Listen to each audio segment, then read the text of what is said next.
PSC crowned പുതിയൊരു വീഡിയോയിലേക്ക് ഏവർക്കും സ്വാഗതം.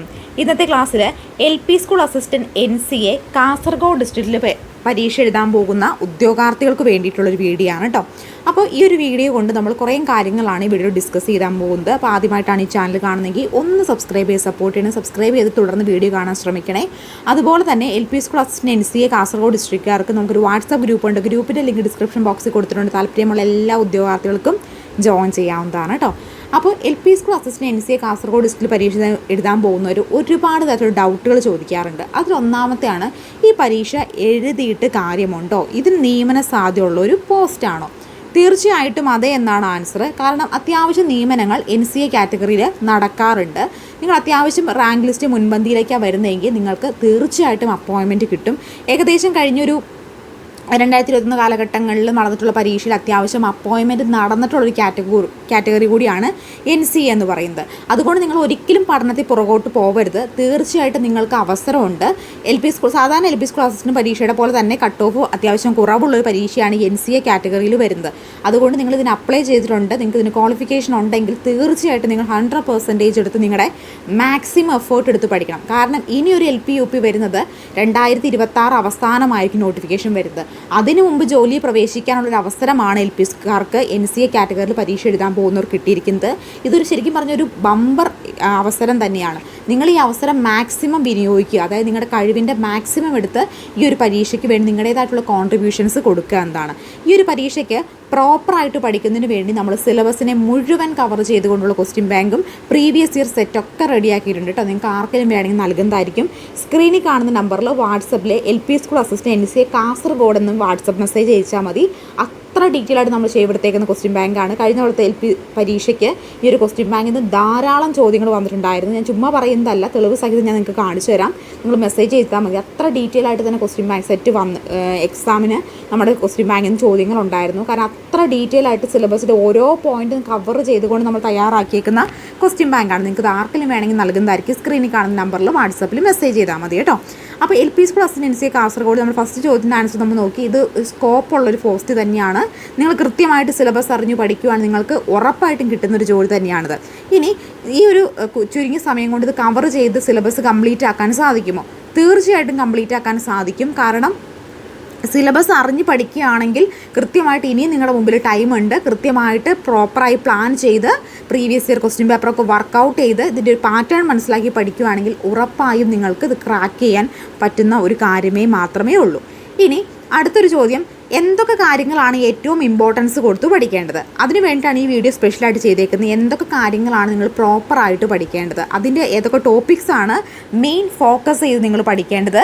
ഇതിനു മുമ്പുള്ള LP UP പരീക്ഷകൾ, കഴിഞ്ഞ LP UP പരീക്ഷകളിലൊക്കെ ഏതൊക്കെ ഭാഗങ്ങളിൽ നിന്നാണ് ഏറ്റവും കൂടുതൽ ചോദ്യങ്ങൾ ഫോക്കസ് ചെയ്ത് ചോദിച്ചിട്ടുള്ളത്? ഇതിനു മുമ്പ് നടന്ന LP UP ഫോക്കസ് ചെയ്തിട്ട് ചോദിച്ചിട്ടുള്ള ചോദ്യങ്ങളുടെയൊക്കെ ഉറവിടത്തിൻ്റെ അടിസ്ഥാനത്തിൽ പഠിക്കേണ്ട പ്രധാനപ്പെട്ട ടോപ്പിക്കുകൾ നമ്മളിവിടെ സെലക്ട് ചെയ്തെടുത്തിട്ടുണ്ട്. ഈ പറയുന്ന ടോപ്പിക്കുകൾ കൃത്യമായിട്ട് പഠിച്ചിട്ട് പോകുക. നിങ്ങൾക്ക് എന്തായാലും പരീക്ഷയ്ക്ക് ഇത് ഉപകാരപ്പെടുന്നതായിരിക്കും. അപ്പോൾ ഈ വീഡിയോ ഫുള്ള് കംപ്ലീറ്റ് കാണുക കേട്ടോ. മറക്കണ്ട, ആദ്യമായിട്ടാണ് ചാനൽ കാണുന്നതെങ്കിൽ ഒന്ന് സബ്സ്ക്രൈബ് ചെയ്ത് സപ്പോർട്ട് ചെയ്യണം. നിങ്ങൾക്ക് ആർക്കെങ്കിലും ക്വസ്റ്റ്യൻ ബാങ്ക് അത്ര ഡീറ്റെയിൽ ആയിട്ട് ചെയ്തെടുത്തേക്കുന്നതാണ്. അത്ര ഇഫക്റ്റീവ് ക്വസ്റ്റ്യൻ ബാങ്ക് സെറ്റ് കൂടിയാണ്. അപ്പോൾ നിങ്ങൾക്ക് ആർക്കെങ്കിലും വേണമെങ്കിൽ സ്ക്രീനിൽ കാണുന്ന നമ്പറിൽ വാട്സപ്പിൽ LP school assistant NCA Kasaragod എന്ന് പറഞ്ഞ് മെസ്സേജ് ചെയ്താൽ മതി. ക്വസ്റ്റ്യൻ ബാങ്ക് നിങ്ങൾക്ക് ലഭിക്കുന്നതായിരിക്കും. നിങ്ങൾ ഈ അവസരം പാഴാക്കരുത്. കാരണം ഇനിയൊരു LP UP വരുന്നത് 2026 നോട്ടിഫിക്കേഷൻ വന്ന് 2027 പരീക്ഷ നടക്കുന്നത്. അതിനു മുമ്പ് നിങ്ങൾക്ക് ജോലിയിൽ പ്രവേശിക്കാം.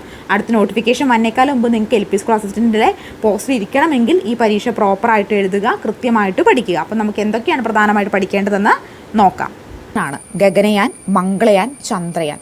അപ്പോൾ ഗഗനയാൻ, മംഗളയാൻ, ചന്ദ്രയാനിൽ ഈ ചന്ദ്രയാൻ 2, 3, 4 നോക്കിയിട്ട് പോവുക. അതിൽ 4 ലോഞ്ച് ചെയ്യാൻ പോകുന്നതേ ഉള്ളൂ. ആ 4നെ കുറിച്ചും ഒന്ന് നോക്കിയിട്ട് പോകുന്നത് നല്ലതായിരിക്കും. അപ്പോൾ അത് കാരണം നമ്മളുടെ ഈ ഒരു കറണ്ട് അഫേഴ്സ് കാര്യമായിട്ട് UP school assistant current affairs ചോദിച്ചിട്ടുണ്ടായിരുന്നില്ല. അപ്പോൾ LP school assistant current affairs ചോദിക്കാനുള്ള സാധ്യത ഉള്ളത് കൊണ്ട് തന്നെ ഗഗനയാൻ, മംഗളയാൻ, ചന്ദ്രയാൻ 2, 3, 4 പ്രത്യേകിച്ച് ഈ ചന്ദ്രയാൻ 2, 3, 4 നോക്കിയിട്ട് പോവുക. അതിൻ്റെ ലോഞ്ച് ചെയ്ത് ഡയറക്ടർ, അത് ആ ഒരു ജോയിൻ ചെയ്യുന്ന സമയത്ത് ISRO ചെയർമാൻ ആരായിരുന്നു, അതിൻ്റെ പ്രൊജക്റ്റ് ഡയറക്ടർ ആരായിരുന്നു, അങ്ങനെ കുറേ വ്യക്തികളുണ്ട്. ആ വ്യക്തികളെക്കുറിച്ചും അതുപോലെ അതിൻ്റെ റോവർ, പ്രഖ്യാന, അങ്ങനെയുള്ള കുറേ സംഭവങ്ങളുണ്ടല്ലോ. ആ ഒരു പോയിൻറ്റ്സൊക്കെ നോക്കിയിട്ട് പോവുക. പിന്നെ അതുമായി ബന്ധപ്പെട്ട് കറണ്ട് അഫേഴ്സിൽ നോക്കേണ്ട ഒരു കാര്യമാണ് നൊബേൽ പ്രൈസുകൾ 2021, 22, 23 പ്രത്യേകിച്ച് 23, 22 കാലഘട്ടത്തെ നൊബേൽ പ്രൈസ് നോക്കിയിട്ട് വേണം പോകാനായിട്ട്.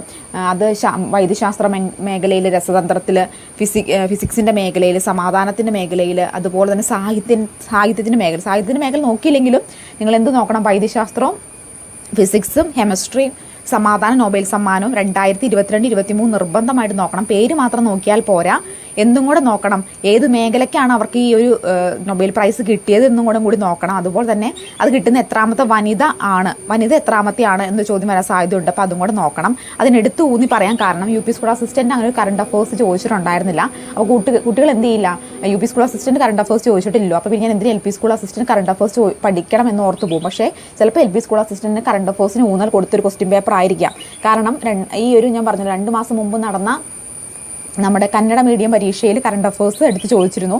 2022 നൊബേൽ പ്രൈസ് ആയിരുന്നു ചോദിച്ചിരുന്നത്. അത് എനിക്ക് തോന്നുന്നത് ചോദിച്ചിരുന്നത് കെമിസ്ട്രിയിലായിരുന്നു. അവർ ചോദിച്ചിട്ട് എന്താണെന്ന് വെച്ചാൽ ഏത് മേഖലയ്ക്കാണ്, മേഖലയുമായി ബന്ധപ്പെട്ടാണ് ഒരു ചോദ്യം ഉണ്ടായിരുന്നത്. അപ്പോൾ അതുകൊണ്ട് പറയുകയാണ്, നമുക്ക് U P school assistant current affairs ചോദിച്ചിട്ടില്ലെങ്കിൽ പോലും എൽ പി സ്കൂൾ അസിസ്റ്റൻ്റ് ചോദിക്കാൻ സാധ്യതയുണ്ട്. കാരണം കന്നഡ മീഡിയത്തിൽ ചോദിച്ചിട്ടുണ്ടായിരുന്നു. അപ്പോൾ അതുകൊണ്ട് വീണ്ടും പറയുന്നു, ഗഗനയാൻ, മംഗളയാൻ, ചന്ദ്രയാൻ തന്നെ 2, 3, 1 നോക്കിയില്ലെങ്കിലും 2, 3, 4 നോക്കിയിട്ട് വേണം പോകാൻ.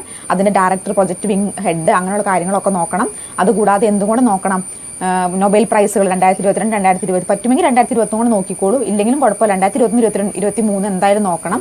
സമാധാനം, സാഹിത്യം നോക്കിയില്ലെങ്കിലും കുഴപ്പമില്ല, സമാധാനം നോക്കണം. രസതന്ത്രം, ഫിസിക്സ്, അങ്ങനെയുള്ള കാര്യങ്ങളൊക്കെ, സബ്ജക്റ്റുമായി ബന്ധപ്പെട്ടിട്ടുള്ള കാര്യങ്ങളൊക്കെ ജസ്റ്റ് ഒന്ന് നോക്കിയിട്ട് പോവാം.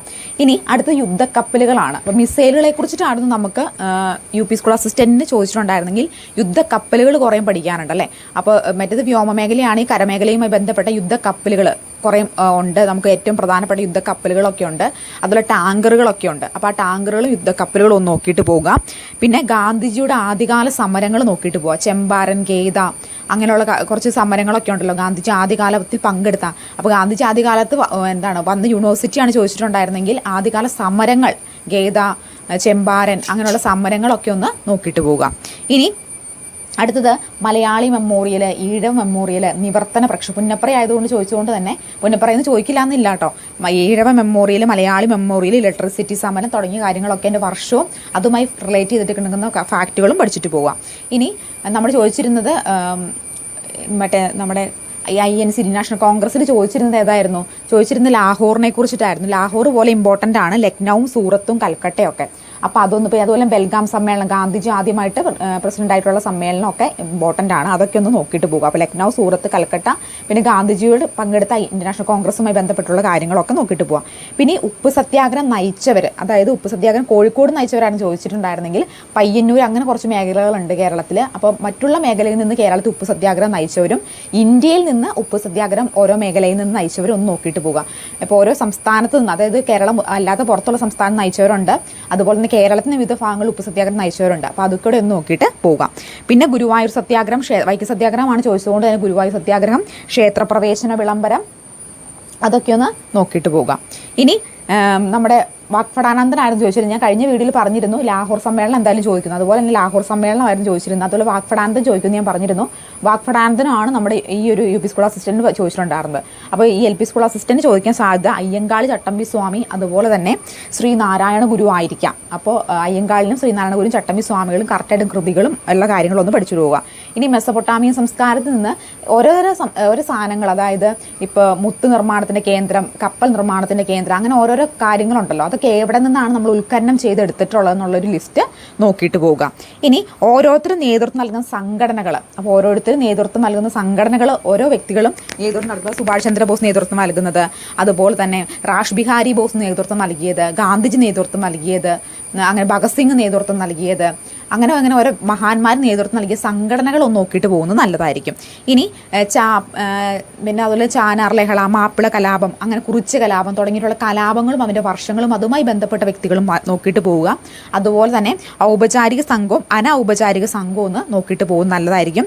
പിന്നെ പ്രധാനമന്ത്രി, ഉപരാഷ്ട്രപതി, രാഷ്ട്രപതിയെക്കുറിച്ചിട്ട് ചോദിച്ചുകൊണ്ട് തന്നെ പ്രധാനമന്ത്രി, ഉപരാഷ്ട്രപതി, ഇപ്പോൾ പ്രധാനമന്ത്രി ആയിട്ട് അവസാനം വരെ ഉണ്ടായിരുന്നത് ആരാണ് പ്രധാനമന്ത്രിയെ തിരഞ്ഞെടുക്കുന്ന ഇലക്ട്രൽ കോളേജിൻ്റെ പ്രത്യേകതകൾ, ഉപരാഷ്ട്രപതിയുടെ പ്രത്യേകതകൾ, ഉപരാഷ്ട്രപതിയുമായി ബന്ധപ്പെട്ട രാഷ്ട്രപതിയുടെ അഭാവത്ത് ഉപരാഷ്ട്രപതിയുടെ ചുമതലകൾ എന്തൊക്കെ തുടങ്ങിയ കാര്യങ്ങളൊക്കെ ഒന്ന് നോക്കിയിട്ട് പോകുക.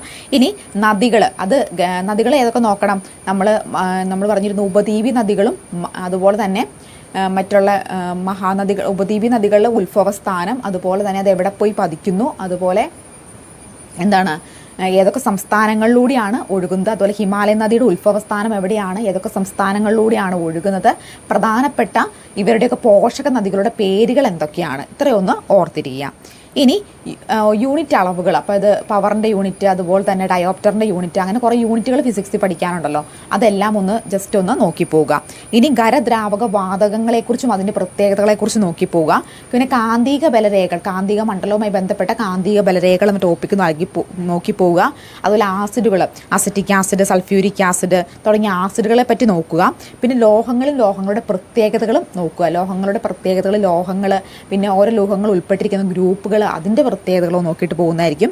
പിന്നെ വന, ജല, പരിസ്ഥിതി വർഷങ്ങൾ, അപ്പോൾ ഓരോ 2023 പ്രത്യേകത, 2022 പ്രത്യേകത, 2021 പ്രത്യേകത, അങ്ങനെ ഓരോ വർഷത്തിന് ഇമ്പോർട്ടൻ്റ് ഉണ്ട് കേട്ടോ. മില്ലറ്റ് വർഷം, വനവർഷം, അങ്ങനെ പറഞ്ഞ് ഓരോ വർഷങ്ങളുണ്ട്. ഓരോ വർഷത്തിനും ഓരോതായിട്ടുള്ള ഒരു പ്രത്യേകതയുണ്ട്. ആ പ്രത്യേകതകളും അതുമായി ബന്ധപ്പെട്ടുള്ള ദിവസങ്ങളും ഒന്ന് ഓർത്തിട്ട് പോവുക. പിന്നെ ചെറുകുടലും വൻകുടലും അതിൻ്റെ പ്രത്യേകതകളും ദഹന പ്രക്രിയയെക്കുറിച്ചും, ഇപ്പോൾ ദഹനം എങ്ങനെയാണ് ഫസ്റ്റ് നടക്കുന്നത്, സെക്കൻഡ് പ്രവർത്തനം എങ്ങനെയാണ്, തേർഡ് പ്രവർത്തനം എങ്ങനെയാണ്, അവസാനം എങ്ങനെയാണ് വിസർജ്യമായിട്ട് പുറത്തേക്ക് പോകുന്നത്, അങ്ങനെയുള്ള ആ ഒരു പ്രവർത്തനത്തിൻ്റെ ഓർഡർ ഉണ്ട്. ആ പ്രവർത്തനത്തിൻ്റെ ഓർഡർ ഒന്ന് ചോദിക്കാൻ സാധ്യതയുണ്ട്. അതൊന്ന് നോക്കിയിട്ട് പോകും, നല്ലതായിരിക്കും. ഇനി വിദ്യാഭ്യാസ സോഫ്റ്റ്വെയറുകൾ, ഫൈറ്റ്, ജി കോംപ്രസസ്, അങ്ങനെ കുറച്ച് സോഫ്റ്റ്വെയറുകളുണ്ടല്ലോ നമുക്ക് പഠിക്കാനായിട്ട്. അത്തരത്തിലുള്ള സോഫ്റ്റ്വെയറുകളെ ഒന്ന് ഓർത്തിരിക്കുക. അപ്പോൾ മറക്കണ്ട, നമുക്ക് LP സ്കൂൾ അസിസ്റ്റൻറ്റ് പഠിക്കുന്ന വിദ്യാർത്ഥികൾക്ക് വേണ്ടി നമ്മുടെ കയ്യിൽ ക്വസ്റ്റ്യൻ ബാങ്ക് സെറ്റ് അവൈലബിൾ ആണ് കേട്ടോ. അപ്പോൾ ക്വസ്റ്റ്യൻ ബാങ്ക് സെറ്റ് ആർക്കെങ്കിലും വേണമെന്നുണ്ടെങ്കിൽ ഈ നമ്പറിൽ കോൺടാക്ട് ചെയ്ത് നിങ്ങൾക്ക് ക്വസ്റ്റ്യൻ ബാങ്ക് സെറ്റ് കിട്ടും. വളരെ ഡീറ്റെയിൽ ആയിട്ട് നമ്മൾ ചെയ്തേക്കുന്ന ക്വസ്റ്റ്യൻ ബാങ്ക് സെറ്റാണ്.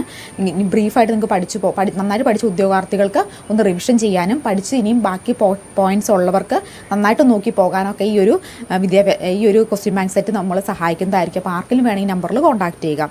ഇനി NCERT, SCERT, അങ്ങനെ കുറേ സംഭവങ്ങളുണ്ടല്ലോ നമുക്ക് പഠിക്കാനായിട്ട്. ഇതിൻ്റെയൊക്കെ ഫുൾ ഫോമുകളും അതിൻ്റെ പ്രത്യേകതകളും പഠിച്ചിട്ട് പോവുക. പിന്നെ കേരള പാഠ്യപദ്ധതി ചട്ടക്കൂട്, അതായത് കേരള പാഠ്യപദ്ധതി വിദ്യാഭ്യാസ മേഖല നിലവിൽ വന്നത് മുതൽ ഇന്ന് വരെ ഏതൊക്കെ നവീകരണങ്ങൾ വിദ്യാഭ്യാസ മേഖലയിലും അതുപോലെ കരിക്കുലത്തിലും വന്നിട്ടുണ്ടോ അതിൻ്റെ എല്ലാം വർഷങ്ങളും അതിൻ്റെ എല്ലാം പ്രത്യേകതകളും അതുമായി കൊണ്ടുവന്ന വ്യക്തികളും കൃത്യമായിട്ട് പഠിച്ചിരിക്കുക. ഉറപ്പായിട്ടും ചോദ്യം ഉണ്ടാവും. ഇനി Lakshmanaswami Mudaliar, doctor Zakir Husain commission, doctor Radhakrishnan commission. അത് ഏറ്റവും ഇമ്പോർട്ടൻ്റ് ആയിട്ട് പഠിക്കേണ്ടത് ഡോക്ടർ രാധാകൃഷ്ണൻ കമ്മീഷനാണ് കേട്ടോ. രാധാകൃഷ്ണൻ കമ്മീഷൻ ഷോർട്ടായിട്ട് ക്വസ്റ്റ്യൻ കാണും. രാധാകൃഷ്ണൻ കമ്മീഷനും അതുപോലെ തന്നെ 5+2+, 3+4 അങ്ങനെ കുറച്ച് സംഭവങ്ങളൊക്കെ ഉണ്ടല്ലോ. അത് ഓരോ കമ്മീഷനെ വൃത്തിയായിട്ട് പഠിക്കണം. ഇത് എന്തായാലും ചോദിക്കണം. 5+2+, ഓരോ കമ്മീഷനും ഓരോ പ്രത്യേകതകളുണ്ടല്ലോ. അപ്പോൾ അതൊന്ന് കൃത്യമായിട്ട് പഠിച്ചിരിക്കാം. ഇനി മനഃശാസ്ത്രജ്ഞനും അവരുടെ മേഖലയും അവരുടെ പരീക്ഷണങ്ങളും ഉണ്ട്. അതും ഒന്ന് കൃത്യമായിട്ട് ഒന്ന് നോക്കിയിരിക്കുക. ഓരോ മനഃശാസ്ത്രജ്ഞനും വൈറ്റ്ഗോസ്കി ഇപ്പോൾ ഏത് മേഖലയിലാണ്, ആൽബർട്ട് ബന്ദൂര ഏത് മേഖലയിലാണ്, അവരെന്ത് പരീക്ഷണമാണ് നടത്തിയിട്ടുള്ളത്, അതിൻ്റെ എക്സ്പ്ലനേഷൻ എന്താണ്, അവർ കൊണ്ടുവന്ന റിസൾട്ട് എന്താണ് തുടങ്ങിയ കാര്യങ്ങളൊന്ന് നോക്കുക. ഇനി സമയോചിത തന്ത്രങ്ങൾ, ഉദാത്തീരണം, അതുപോലെ അനുരൂപീകരണം, അങ്ങനെ പറഞ്ഞ കുറേ തന്ത്രങ്ങളുണ്ടല്ലോ. അത് എന്തുമായി റിലേറ്റ് ചെയ്ത് നിൽക്കുന്നുവെന്നും ഓർത്തിരിക്കുക. പിന്നെ പ്രക്ഷേപണ രീതികളും അതുമായി ബന്ധപ്പെട്ടുള്ള ഉദാഹരണങ്ങളും കൃത്യമായിട്ട് പഠിച്ചിരിക്കുക. അപ്പോൾ ഇത്രയുമാണ് ഏറ്റവും ഇമ്പോർട്ടൻ്റ് ആയിട്ട് വന്നിട്ടുള്ളത്. ഇതിൽ നിന്ന് ചോദ്യങ്ങൾ തീർച്ചയായിട്ടും ചോദിക്കും. ഇത്രയും ഞാൻ പറഞ്ഞ എല്ലാ മേഖലകൾക്കും നിങ്ങൾ ഊന്നൽ കൊടുത്ത് വേണം തന്നെ പഠിക്കാനായിട്ട്. അപ്പോൾ ആദ്യം ചാനൽ കാണുന്ന കൂട്ടുകാരെ സബ്സ്ക്രൈബ് ചെയ്ത് സപ്പോർട്ട് ചെയ്യാൻ മറക്കണ്ട. അതുപോലെ നമ്പറിൽ കോൺടാക്ട് ചെയ്ത് കഴിഞ്ഞിട്ടുണ്ടെങ്കിൽ നിങ്ങൾക്ക് ക്വസ്റ്റ്യൻ ബാങ്ക് സെറ്റ് അവൈലബിൾ ആയിരിക്കും കേട്ടോ. അപ്പോൾ നമുക്ക് മറ്റൊരു വീഡിയോയുമായി കാണാം. Thank you so much.